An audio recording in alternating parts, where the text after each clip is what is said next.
Hello everyone. तर आज आपण बघतोय chi square test, that is goodness of fit test. Okay, आता याच्यातला जो काय स्क्वेअर स्टॅटिस्टिक आहे तो दिसतो कसा, तर तो एक्स सारखा दिसतो. ओके, त्याला काय स्क्वेअर असं म्हणतात. तर काय स्क्वेअर कॅल्क्युलेट कसं करायचं बघा. जर F01 F02 up to F0n म्हणजे ऑब्झर्ड फ्रिक्वेन्सीज जर तुमच्याकडे असतील आणि एक्सपेक्टेड फ्रिक्वेन्सीज काय आहेत किंवा काय असायला हव्यात हे जर तुम्हाला दिलेलं असेल तर त्याच्यावरून तुम्ही काय स्क्वेअर काढू शकता. कसं काय स्क्वेअर काढायचा, तर F01 मधून FE1 सबट्रॅक्ट करायचं आहे, त्याचा स्क्वेअर घ्यायचा. म्हणजे एव्हरी ऑब्झर्ड फ्रिक्वेन्सी जी आहे तिच्यामधून करस्पॉन्डिंग एक्सपेक्टेड फ्रिक्वेन्सी सबट्रॅक्ट करायची, डिवायडेड बाय एक्सपेक्टेड फ्रिक्वेन्सी, असा तो तुम्हाला रेशो घ्यायचा आहे. ठीक आहे, आणि अशी सम तुम्हाला कुठपर्यंत घ्यायची, तर from the first value to up to the last value अशी तुम्हाला सम घ्यायची.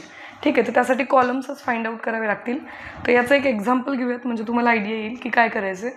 Okay, so in an experiment of pea breeding the following frequencies of seeds were opted. Okay, तर राऊंड अँड ग्रीन हे 222 मिळालेले आहेत, रिंकल्ड अँड ग्रीन 120 मिळालेले आहेत, round and yellow 32 मिळालेले आहेत आणि रिंकल्ड अँड येलो 150 मिळाले. तर टोटल किती सीड्स आहेत, 524 सीड्स आहेत. ठीक आहे, तर आता आपल्याला काय करायचं आहे, theory predicts that the frequency should be in the proportions 8:2:2:1. म्हणजे दिलेलं जे प्रपोर्शन आहे या प्रपोर्शनमध्ये हे सीड्स मिळायला पाहिजे, बरोबर. पण तुम्हाला तेच तर चेक करायचं आहे की ऑब्झर्व फ्रिक्वेन्सीज या त्याच प्रपोर्शनमध्ये आहेत का नाही. So examine the correspondence between theory and experiment. तिथं chi square with the degree of freedom 3 and level of significance 0.05 तो दिलेला आहे 7.815. ठीक आहे, तर तुम्हाला चेक करायचं आहे की कॅल्क्युलेटेड काय स्क्वेअर जो आहे तो याच्यापेक्षा मोठा येतोय का छोटा येतोय. जर कॅल्क्युलेटेड काय स्क्वेअर याच्यापेक्षा छोटा आला तर आपण नल हायपोथेसिस ॲक्सेप्ट करणार आहे, नाही आला तर आपण नाही ॲक्सेप्ट करणार आहे. ओके, तो रिजेक्ट करणार आहे. ठीक आहे, so starting with the null hypothesis. Null hypothesis काय असलं पाहिजे, given data fits to the ratio 8:2:2:1, बरोबर, या रेशोमध्ये आहे. सो ऑल्टरनेटिव्ह हायपोथेसिस काय असला पाहिजे, डाटा डज नॉट फिट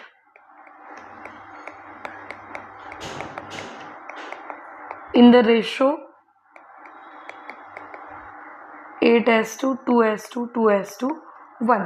हे झाले तुमचे hypothesis, null hypothesis and alternative hypothesis. यानंतर आपण काय करणार, यानंतर आपण एक्सपेक्टेड फ्रिक्वेन्सीज फाइंड आउट करणार आहे. म्हणजे FE1 आपल्याला फाइंड आउट करायचं आहे. तर तो काय असणार आहे, तर रेशोचा जो पार्ट आहे, म्हणजे बघा फर्स्ट पार्ट जो आहे तो 8 आहे ना, so ratio part divided bye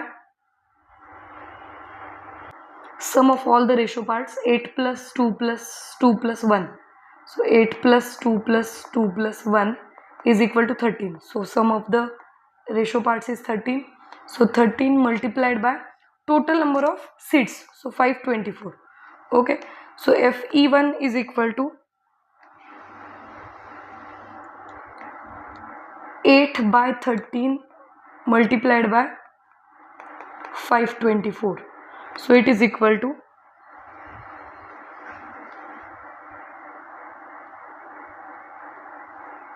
322.46. ठीक है, so FE1 is 322.46. then FE2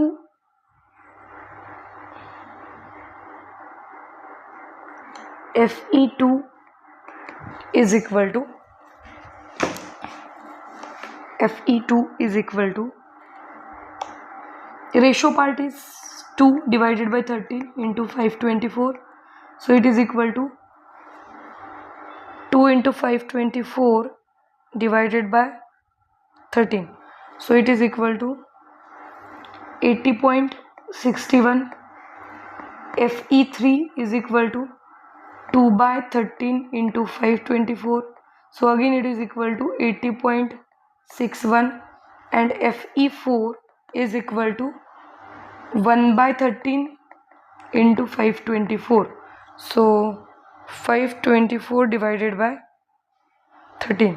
So it is equal to 40.30. 40.30. So draw the table. Okay. Round and green seats, wrinkled and green seats, round and yellow, wrinkled and yellow. Okay, so 222. After that, these are the observed frequencies. Okay, FOs are there, observed frequencies. 222, then 120, then 120, then 32, and then 150. Okay, so या सगळे observe frequencies आहेत.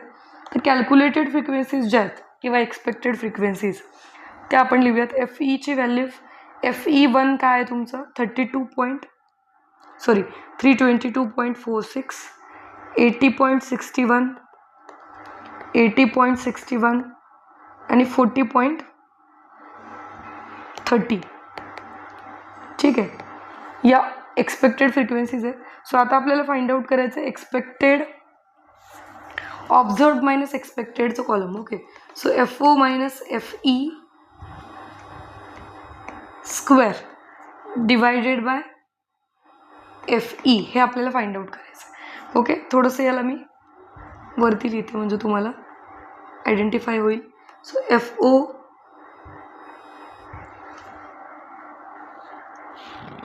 FO minus FE divided by square divided by FE.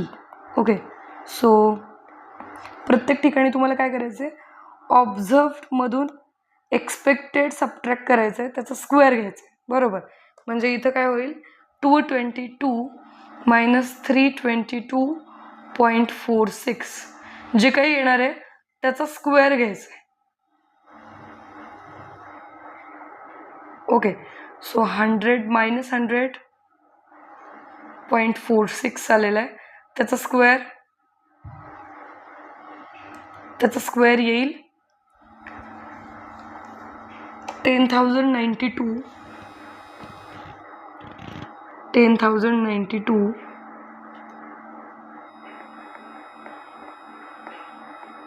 .2116. Okay, त्यानंतर divided by FE expected फ्रिक्वेन्सीने divide करायचं बाकी. ठीक आहे, थोडंसं डिफिकल्ट वाटत असेल तर इथं फक्त स्क्वेअर आधी काढून घ्या, नंतर आपण डिवाइड करून घेऊयात. ओके, सो इथं काय करता येईल, मग फक्त आपण स्क्वेअरच काढणार आहे FO मायनस FEचा. बरोबर, so 120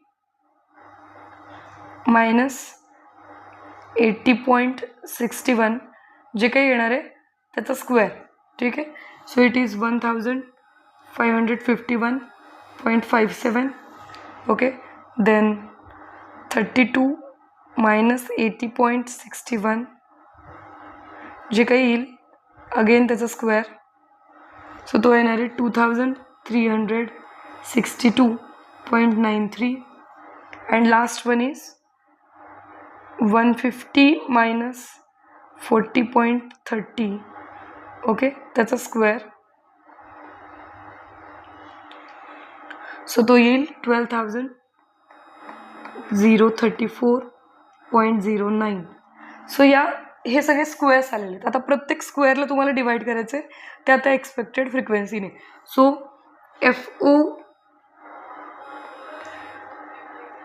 FO minus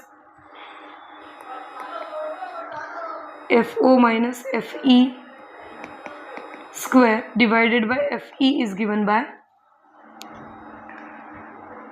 10,092.2116 divided by 322.46 is given by 31.29. Okay, 31.29. Then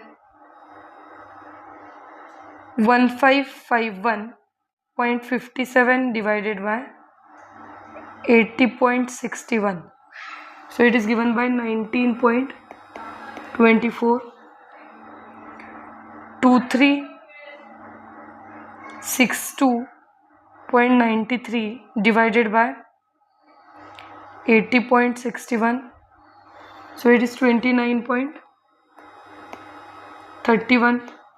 And last one is 12,034.09 divided by 40.30. So it is 298.61. Okay. So calculated chi square जो आहे तो काय येणार आहे या सगळ्याची sum. So calculated chi square is sum of the last column. Okay. So काय येणार आहे शेवटच्या कॉलमची sum 31.29 plus 19.24 plus 29.31 plus 298.61 is equal to 378.45. So chi-square is equal to summation of f0 minus fe square divided by fe. Okay. Summation is taken over the last column. Okay. So it is equal to 378.45, which is clearly greater than the tabulated value. Tabulated value किती दिलेली आहे तुम्हाला, तर ती दिलेली आहे 7.815. बरोबर. तर 7.815 पेक्षा हा नंबर खूप मोठा आहे. बरोबर. Calculated value which implies that H0 is rejected. ठीक आहे. H0 is rejected since chi square calculated is strictly greater than chi square 3,0.05. 3 is the degree of freedom. Okay. So याच्यापेक्षा नक्कीच तो मोठा आला आहे कॅल्क्युलेटेड, म्हणजे H0 काय केलेलं आहे आपण रिजेक्ट केलेलं आहे. व्हिडिओ आवडला असेल तर नक्की लाईक करा, तुमच्या फ्रेंड्ससोबत शेअर करा. हा प्रॉब्लेम पण PYQs मधलाच आहे. SPQमध्ये ऑक्टोबर 2023 हा प्रॉब्लेम विचारलेला आहे. सगळे एक्झाम्पल्स याच फॉर्ममध्ये येतात. ठीक आहे. सो H0 तुम्ही रिजेक्ट केलेला आहे म्हणजे दिलेला डाटा जो आहे सीट्सचा it is not in the ratio 8:2:2:1. Okay.